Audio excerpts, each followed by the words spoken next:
Hello everyone, welcome back to my channel. आज का जो हमारा टॉपिक है वो है व्यापारी, राजा और तीर्थयात्री। ये चैप्टर 9 है। बाजार में घूमती जगनी।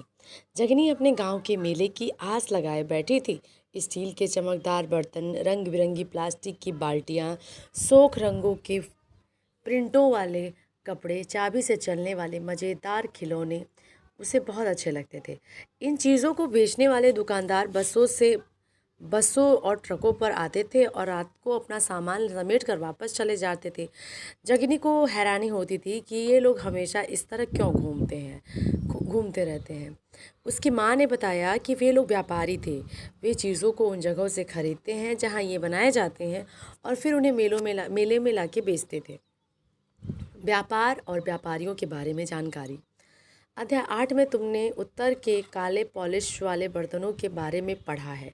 ये एक खूबसूरत बर्तन, खास तौर से इनकी कटोरियाँ तथा थालियाँ इस उपमहाद्वीप के अनेक पुरास्थलों से मिले हैं।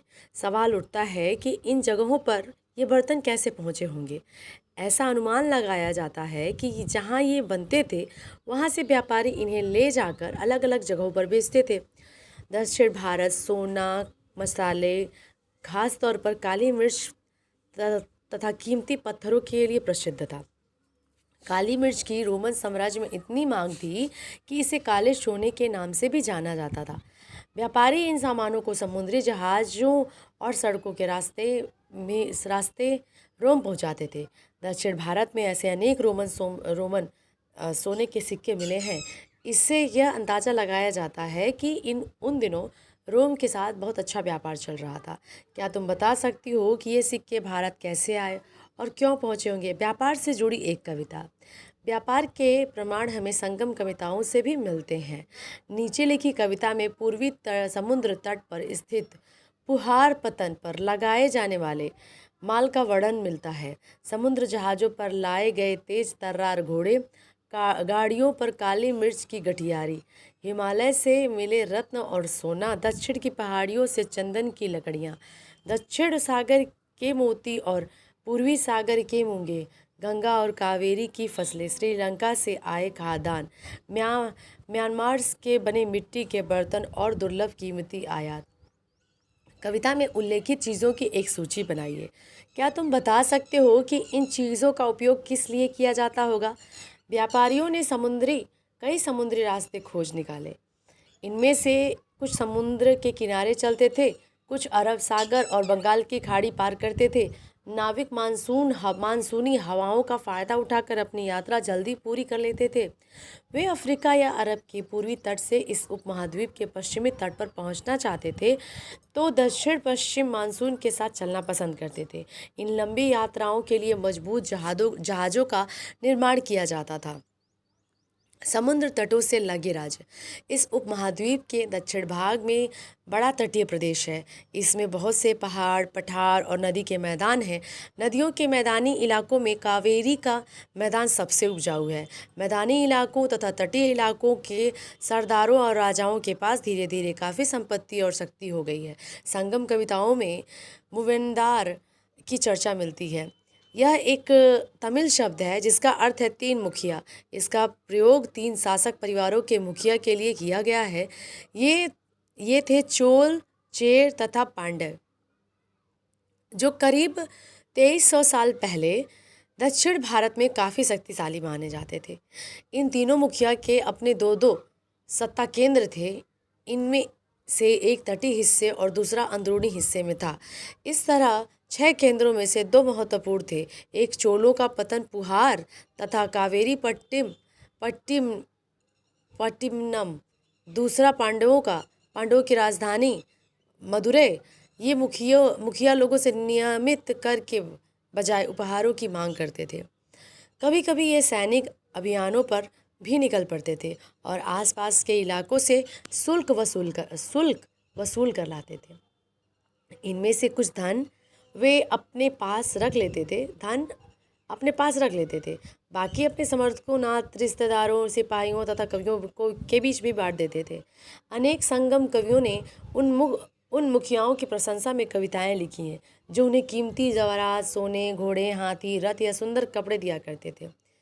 इसके लगभग 200 वर्षों के बाद पश्चिम भारत मानचित्र 7 में देखेंगे, पृष्ठ संख्या 105 में सातवाहन नामक राजवंश का प्रभाव बढ़ गया। सातवाहन का सबसे प्रमुख राजा गौतमी पुत्र थी सातकर्णी था। उसके बारे में हमें उसकी माँ गौतमी बालश्री द्वारा दान दिए गए एक अभिलेख से पता चलता है। वह और अन्य सभी सातवाहन शासक दक्षिणापथ के स्वामी कहे जाते थे। दक्षिणापथ का शाब्दिक अर्थ है दक्षिण की ओर जाने वाले रास्ता होता था। पूरे दक्षिण क्षेत्र के लिए भी यह नाम प्रचलित था। श्री सातकर्णी ने पूर्वी, पश्चिमी तथा दक्षिण तटों पर अपनी सेनाएं भेजी। क्या तुम बता सकती हो कि सातकर्णी तटों पर नियंत्रण क्यों करना चाहता था? रेशम मार्ग की कहानी। कीमती चमकीले रंग और चिकनी मुलायम बनावट की वजह से रेशमी कपड़े अधिकांश समाज में बहुमूल्य माने जाते थे। रेशमी कपड़ा तैयार करने का एक जटिल प्रक्रिया है। रेशम के कीड़ों से कच्चा रेशम निकालकर सूत कताई होती है और फिर उससे कपड़े बुना जाता है। रेशम बनाने की तकनीक का आविष्कार सबसे पहले चीन में करीब 7000 साल पहले हुआ था। इस तकनीक को उन्होंने हजारों साल तक बाकी दुनिया से छुपाए रखा, पर चीन से पैदल, घोड़ों या ऊँटों पर कुछ लोग दूर दूर की जगहों पर जाते थे और अपने साथ रेशमी कपड़े भी ले जाते थे। जिस रास्ते से ये लोग यात्रा करते थे वह रेशम मार्ग, सिल्क रूट के नाम से प्रसिद्ध हो गया। कभी कभी चीन के शासक ईरान और पश्चिम एशिया के शासकों को उपहार के तौर पर रेशमी कपड़े भेजते थे। यहाँ से रेशम के बारे में जानकारी और भी पश्चिम की ओर फैल गई। करीब 2000 साल पहले रोम के शासकों ने धनी लोगों के बीच रेशमी कपड़े पहनने का एक फैशन बन गया। इसकी कीमत बहुत ही ज़्यादा होती थी क्योंकि चीन से इसे लाने में दुर्गम पहाड़ियों और रेगिस्तानों रास्ता से होकर जाना पड़ता था। यही नहीं, रास्ते के आसपास रहने वाले लोग व्यापारियों से यात्रा शुल्क भी मांगते थे। मानचित्र 6 पृष्ठ संख्या 76 और 77 को देखो। इसमें सिल्क रूट तथा उसकी शाखाओं को दिखाया गया है। कुछ शासक इसके बड़े बड़े हिस्सों पर अपना नियंत्रण करना चाहते थे क्योंकि इस रास्ते पर यात्रा कर रहे व्यापारियों से उन्हें कर, शुल्क तथा तोहफों के जरिए लाभ मिलता था। इसके बदले में ये शासक इन व्यापारियों को अपने राज्य से गुजरते वक्त लुटेरों के आक्रमण से सुरक्षा देते थे। सिल्क रूट पर नियंत्रण रखने वाला शासकों में से सबसे प्रसिद्ध कुषाण थे। करीब 2000 साल पहले मध्य एशिया तथा पश्चिम उत्तर भारत पर इनका शासन था। पेशावर तथा मथुरा इनके दो प्रमुख शक्तिशाली केंद्र थे। तक्षशिला भी इनके ही राज्य का एक हिस्सा था। इसके शासनकाल में ही सिल्क रूट की एक शाखा मध्य एशिया से होकर सिंधु नदी के मुहाने के पतनों तक जाती थी। फिर यहाँ से जहाज़ों तथा रेशम पश्चिम की ओर रोमन साम्राज्य तक पहुँचता था। इस उपमहाद्वीप में सबसे पहले सोने के सिक्के जारी करने वाले शासकों में कुषाण थे। सिल्क रूट पर यात्रा करने वाले व्यापारी इनका उपयोग किया करते थे। सिल्क रूट पर गाड़ियों का उपयोग क्यों कठिन होता होगा? चीन से समुद्र के रास्ते भी रेशम का निर्यात होता था। मानचित्र 6 पृष्ठ संख्या 76-77 में इसे ढूंढो। समुद्र के रास्ते रेशम भेजने में क्या सुविधाएं और क्या समस्याएं आती होंगी? बौद्ध धर्म का प्रसार। कुषाणों का सबसे प्रसिद्ध राजा कनिष्क था।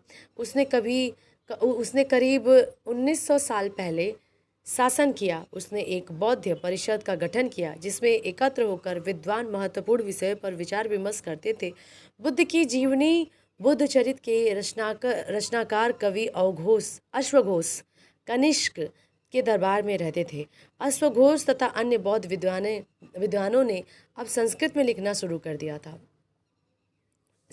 सांची के स्तूप का एक मूर्ति चित्र। यहाँ इस वृक्ष और इसके नीचे खाली आसन को देखो। मूर्तिकारों ने यह बताने के लिए खुदाई करके एक महत्वपूर्ण मूर्ति बनाई कि बुद्ध को ज्ञान की प्राप्ति इस वृक्ष के नीचे बैठकर ध्यान करते हुए हुई। इस समय बौद्ध धर्म की एक नई धारा महायान का विकास हुआ। इसकी दो मुख्य विशेषताएं थी। पहले, मूर्तियों में बुद्ध की उपस्थिति सिर्फ कुछ संकेतों के माध्यम से दर्शाई जाती थी। मिसाल के तौर पर उनकी निवाड़ प्राप्ति को पीपल के पेड़ की मूर्ति द्वारा दर्शाया जाता था। अब बुद्ध की प्रतिमाएं बनाई जाने लगी। इनमें से अधिकांश मथुरा में तो कुछ तक्षशिला में बनाई जाने लगी। दूसरा परिवर्तन बोधिसत्त्व में आस्था को लेकर आया। बोधिसत्त्व उन्हें कहते हैं जो ज्ञान प्राप्ति के बाद एकांतवास करते हुए ध्यान साधना करते थे, लेकिन ऐसा करने की बजाय वे लोगों को शिक्षा देने और मदद करने के लिए सांसारिक परिवेश में ही रहना ठीक समझने लगे। धीरे धीरे बोधिसत्त्व की पूजा काफ़ी लोकप्रिय हो गई और पूरे मध्य एशिया में, चीन और भारत में, कोरिया तथा जापान तक भी फैल गई। बौद्ध धर्म का प्रचार पश्चिमी और दक्षिण भारत में हुआ, जहां बौद्ध भिक्षुओं ने रहने के लिए पहाड़ों में दर्जनों गुफाएं खोदी। इनमें से कुछ गुफाएं राजा और रानियों के आदेश पर बनाई गई तो कुछ व्यापारियों तथा कृषकों द्वारा। इनमें से ज़्यादातर गुफाएं पश्चिमी घाट के दर्रों के पास बनाई गई थी। दक्कन के शहरों और तटों के समृद्ध बंदरगाहों और इन्हें जोड़ने वाली सड़कें भी इन्हीं दर्रों से होकर गुजरती थी। ऐसा लगता था कि यात्रा करने वाले व्यापारी इन गुफाओं वाले मठों में विश्राम के लिए रुकते थे। बौद्ध धर्म दक्षिण पूर्व की ओर श्रीलंका, म्यांमार, थाईलैंड तथा इंडोनेशिया सहित दक्षिण पूर्व एशिया के अन्य भागों में भी फैला। थेरवाद नामक बौद्ध धर्म का आरंभिक रूप इन क्षेत्रों में कहीं अधिक प्रचलित था। बाएं, मथुरा में बनी बुद्ध की एक प्रतिमा का चित्र है। तक्षशिला में बनी एक प्रतिमा का चित्र है। इन चित्रों को देखकर बताओ कि इनके बीच क्या क्या समानताएं और क्या क्या विभिन्नताएं हैं। पृष्ठ 100 को एक बार फिर पढ़ो। क्या तुम बता सकती हो कि बौद्ध धर्म इन इलाकों में कैसे फैला होगा? तीर्थयात्रियों की जिज्ञासा। व्यापारी काफिलों में तथा जहाज़ों पर दूर दूर तक जाया करते थे। बहुत से तीर्थयात्री भी उनके साथ यात्रा पर निकल पड़ते थे। तीर्थयात्री वे स्त्री पुरुष होते थे जो प्रार्थना के लिए पवित्र स्थानों की यात्रा किया करते थे। इसी तरह भारत की यात्रा पर आया चीनी बौद्ध तीर्थयात्री फाशियन काफ़ी प्रसिद्ध था। वह करीब 16 साल पहले आया। स्वयं तक्षांग 14 साल पहले भारत आया और उसके करीब 50 साल बाद इतिसंक सिंह आया। वे सब बुद्ध धर्म के जीवन से जुड़ी जगहों पर प्रसिद्ध मठों को देखने के लिए भारत आए थे। इनमें से प्रत्येक तीर्थयात्री ने अपनी यात्रा का वर्णन लिखा है। उन्होंने अपनी यात्रा के दौरान आई मुश्किलों के बारे में लिखा है। इन यात्राओं में कई वर्ष लग जाया करते थे। जिन देशों पर मठों पर को उन्होंने देखा उनके बारे में उन्होंने लिखा और किताबों के बारे में भी उन्होंने लिखा जिन्हें वे अपने साथ ले गए थे। फाशियन चीन वापस कैसे लौटा? फाशियन के अपने घर चीन वापस लौटने के लिए अपनी यात्रा बंगाल से शुरू की। वह व्यापारियों के एक जहाज़ पर चढ़ा। मुश्किल से वे 2 से 3 दिन ही चल पाया था कि समुद्र के एक तूफान में फंस गया। व्यापारियों ने अपने जहाज़ को डूबने से बचाने के लिए उसमें से अपना माल को फेंक कर जहाज़ को हल्का करने की कोशिश करने लगे। फाशियन ने भी अपने सामान को फेंक दिया, पर अपनी उन पांडुलिपियों और बुद्ध की मूर्तियों को नहीं फेंका जिन्हें उसने अपनी भारत यात्रा के दौरान संकलित की थी। अंततः 13 दिनों के बाद आंधी रुकी। उसने समुद्र का वर्णन इस प्रकार किया है। समुद्र असीम है। सूर्य, चांद या तारों की गति को देखे बिना यह पता लगा पाना असंभव है कि पूर्व किधर है या पश्चिम किधर है, किस दिशा में है। अगर बरसात और अंधेरा हो तो जहाज को हवा की रुख में ले जाने के अलावा और कोई चारा नहीं। जावा पहुंचने में उसे 90 दिन से भी ज़्यादा लगे। वह 5 महीने के लिए रुका। इसके बाद वह दूसरे व्यापारी जहाज से चढ़कर वह चीन पहुंचा।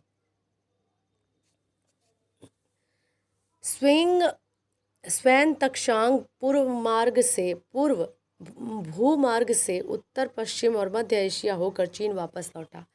उसने सोने, चांदी और चंदन की लकड़ियों की बनी बुद्ध की मूर्तियां तथा 600 से भी ज़्यादा पांडुलिपियां एकत्र की थी।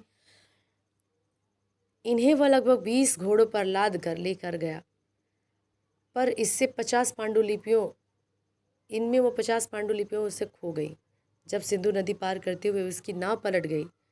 अपने जीवन का बाकी हिस्सा उसने बची हुई पांडुलिपियों को संस्कृत से नीचे अनुवाद करने में लगा दिया। नालंदा शिक्षा का एक विशिष्ट केंद्र।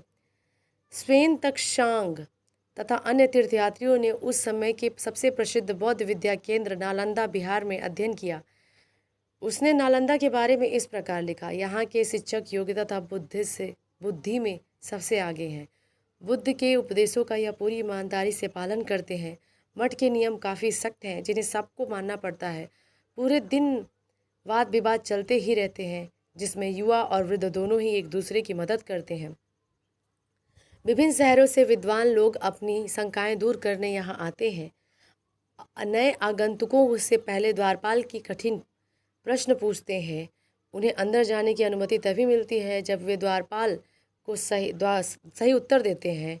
10 में से 7-8 सभी उत्तर नहीं दे पाते हैं। स्वयं तक्षांग नालंदा में क्यों पढ़ना चाहता था, कारण बताओ। भक्ति की शुरुआत। इन्हीं दिनों देवी देवताओं की पूजा का चलन भी शुरू हुआ। बाद में हिंदू धर्म की यह प्रमुख पहचान बन गई। इनमें शिव, विष्णु और दुर्गा जैसे देवी देवता शामिल हैं।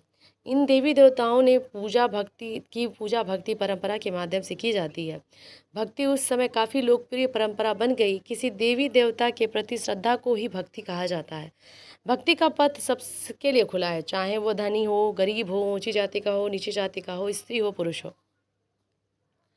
भक्ति मार्ग की चर्चा हिंदुओं के पवित्र ग्रंथ भगवत गीता में भी की गई है। भगवत गीता महाभारत के अध्याय 11 में का एक हिस्सा है। इसमें भगवान श्री कृष्ण ने अपने भक्त और मित्र अर्जुन को सभी धर्मों को छोड़कर उनकी शरण में आने का उपदेश देते हैं, क्योंकि केवल कृष्ण ही अर्जुन को सारी बुराइयों से मुक्ति दिला सकते हैं।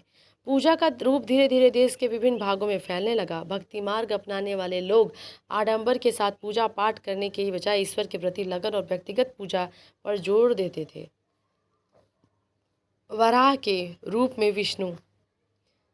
एरण मध्य प्रदेश की है। यह शानदार मूर्ति विष्णु के वराह रूप की है। पुराणों में के अनुसार जल में डूबी पृथ्वी को बचाने के लिए विष्णु ने वराह रूप धारण किया था। यह पृथ्वी को एक स्त्री के रूप में दर्शाया है। पृथ्वी को एक स्त्री रूप में दर्शाया गया। भक्ति मार्ग अपनाने वालों का यह मानना है कि अगर आराध्य देवी देवता के सच्चे मन से पूजा की जाए तो उसी रूप में दर्शन देंगे जिसमें भक्त उसे देखना चाहते हैं। इसलिए आराध्य देवी देवता मानव के रूप में ही हो सकते हैं या फिर सिंह, पेड़ या अन्य किसी रूप में। जैसे जैसे इस विचार को समाज द्वारा स्वीकृति मिलती गई, कलाकार देवी देवताओं की एक से एक खूबसूरत मूर्तियां तैयार करने लगे। भक्ति भज शब्द से बना है जिसका अर्थ विभाजित करना है या हिस्सेदारी होता है। इसका अर्थ यह है कि भक्ति भगवान और भक्त के बीच परस्पर एक अंतर संबंध है। भक्ति भगवत या भगवान के प्रति झुकाव है। भगवत का अर्थ यह भी है जो अपने ऐश्वर्य तथा सुख को भक्तों के साथ बांटता है, यानी भक्त या भागवत अपने देवी देवता के भग का हिस्सेदार होता है। एक भक्त द्वारा लिखी गई एक कविता। अधिकांश भक्ति साहित्य हमें यही बताते हैं कि धन, ऐश्वर्य या ऊंचे पद के जरिए कभी ईश्वर से आत्मीयता नहीं बन सकती। करीब 14 साल पहले शिव भक्त अपार द्वारा तमिल में लिखी एक कविता का यह एक अंश है। अपार एक वेललाल था, नष्ट होते अंगों वाला कुष्ठ रोगी, ब्राह्मण की नज़रों में निचली जाति का व्यक्ति, कूड़ा करकट बटोर कर अपनी जीविका चलाने वाला इंसान। अगर ये लोग भी गंगा को अपनी जटाओं में छिपा लेने वाले शिव के दास बन जाए तो मैं उनकी आराधना करूंगा, क्योंकि वे मेरे ईश्वर के समान हैं। कभी सामाजिक प्रतिष्ठा और भक्ति में किसको सबसे ज़्यादा महत्व देता है? देवी देवताओं का विशेष सम्मान होता है, इसलिए विशेष जगहों पर इनकी मूर्तियों को रखा जाता है। इन जगहों को ही मंदिर कहते हैं। अध्याय 11 में तुम इन मंदिरों के बारे में पढ़ोगे। भक्ति परंपरा में चित्रकला, शिल्पकला तथा स्थापत्य कला के माध्यम से अभिव्यक्ति की प्रेरणा दी जाती है। हिंदू शब्द इंडिया शब्द की तरह ही सिंधु या इंडस से निकला है। यह शब्द अरबों तथा ईरानियों द्वारा उन लोगों के लिए उपयोग किया जाता है जो सिंधु नदी के पूर्व में रहते हैं। यही शब्द उनके धार्मिक विश्वास तथा संस्कृति परंपराओं के लिए भी प्रयुक्त होता है। करीब 2000 साल पहले पश्चिम एशिया में ईसाई धर्म का उदय हुआ। ईसा मसीह का जन्म